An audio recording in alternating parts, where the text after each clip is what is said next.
Welcome to the AFR Saints channel, where we provide you daily content on your favorite team, the New Orleans Saints. Do us a favor and hit that subscribe button. Be sure to leave your comments below and smash that like button. Who dat?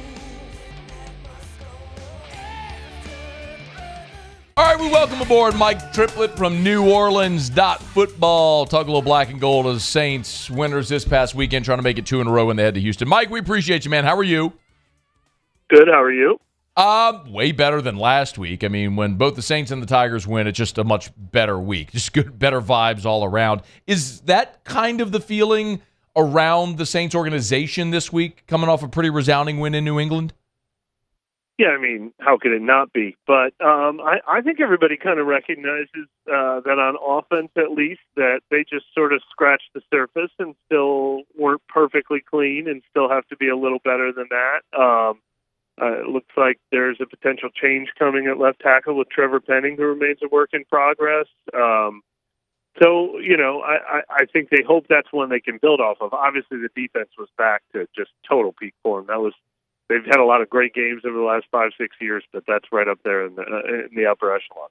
You pitch a shutout in the NFL, it's just not something that 156 yards allowed, 156 total. How much that of says a lot about New England too, though. Well, that was going to be my question, right? So how much of that was Saints defense is great? How much of that is New England stinks? Yeah, New England does stink, and there was a formula going into that game, and it was kind of reminiscent. Even though Mac Jones is in his third year, he's struggling so bad, and the home crowd was ready to turn on him in that game. We talked about that last week.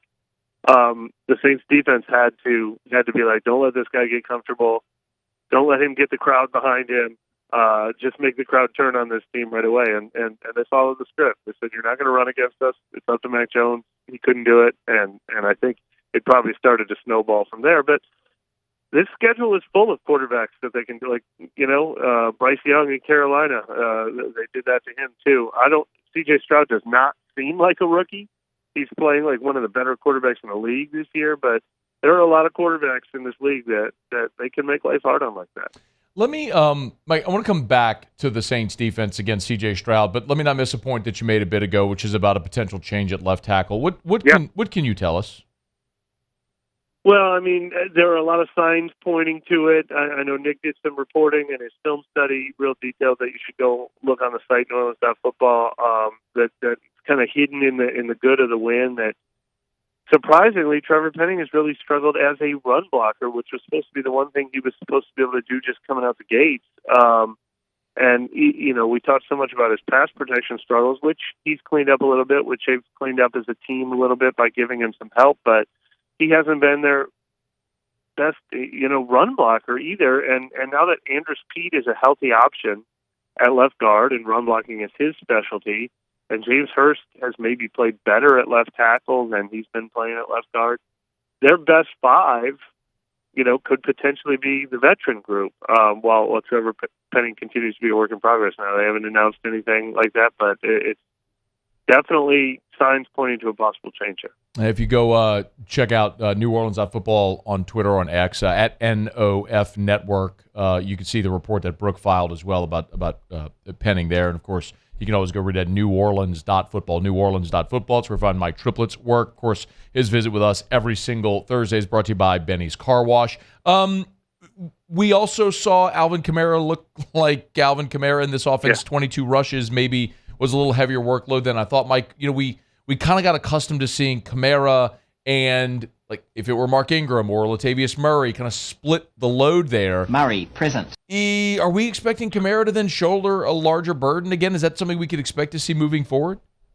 Maybe, but I think it's also the best that Kendry Miller has looked this season, and especially in the passing game, with four catches, including one that went 33 yards, and finally seeing him get open. I mean, both of them, it's like the offense has to work to really take advantage of their skill sets, but they finally got into the second level of the defense, and I think both those guys are so dangerous. Alvin, the way he has that great balance, he can make guys miss. Kendry Miller with the power that he has once he gets ahead of steam going. So that's what's essential to this team. If the offensive line can play well enough to get those guys into the second level, then everything can build off that. And I think that was one of the big problems early this season too is they had absolutely no run game. They went into New England as a bottom 5 team in yards per carry, and if those guys can look like that, and you're right, Alvin does look like he's sipping from the fountain of youth a little bit, but the holes also have to be there. But that's a huge first step. Mike, how does this offense match up against Houston? It's interesting. I don't know a ton about Houston's defense, but except for where their coach comes from San Francisco, who's doing it better than anyone in the league, and obviously some of that is translating. Houston is overachieving this year. They had a tough loss to Atlanta, obviously, this last week, but they've been way more competitive than I think anyone expected them to be. There's certainly no free pass element to this, especially being on the road. I don't put this in the same bucket, and frankly, in some ways, feels like almost like a tougher matchup than Green Bay, which they obviously weren't able to pull off after Derek Carr got hurt. So I think it's one that if the Saints play to their abilities on offense, it's a matchup they should have the advantage in. But we haven't seen enough of that to just assume they're going to show up and do that. And it's so odd because we would think the Saints would have the advantage offensively.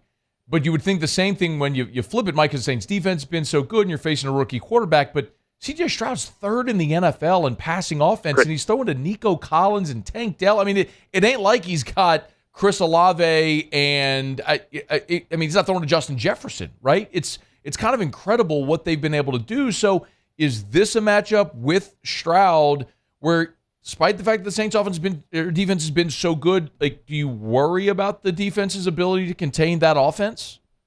Yeah, and look, we saw. It's funny. Joe Woods compared him a little to Jordan Love today when he was asked, what's another quarterback you face that has some similarities. And obviously, Jordan Love struggled until the fourth quarter when he got hot for a little while and put 4 drives together. And Stroud definitely has that ability. Now, the one thing the Saints do against everybody, but is especially effective against rookies and inexperienced guys is, Dennis Allen is a master of disguise. You don't know what you're looking at. He doesn't have a lot of tells. His safeties are so interchangeable. That'll help with Marcus May coming back this week too. That it's not easy for a rookie to see the picture with the Saints defense. And so that always helps. I think the other thing that they're going to have to do is take his run game away from him.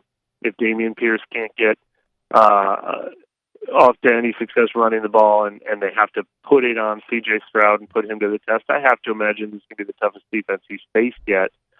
So we'll see, but yeah, you don't automatically think he's going to make rookie mistakes. And of all the numbers that he's posting and yardage totals, the most impressive is 0 interceptions, which is not a number you expect to see from a rookie. Not 5 games into the year. You're absolutely right. Yeah. You also mentioned Marcus May. Let's go there. We got to see Jordan Howden start a couple of games. One with a hand wrap after the finger surgery. But how does May sort of reassimilate into this defense, and how does that work? How does that look? Yeah, I mean, I think May goes right back to. I think Matthew and May back there they were a little bit more of a work in progress last year than I think we expected, but it took them a while to learn the defense, learn each other. May had missed a lot of time with injury.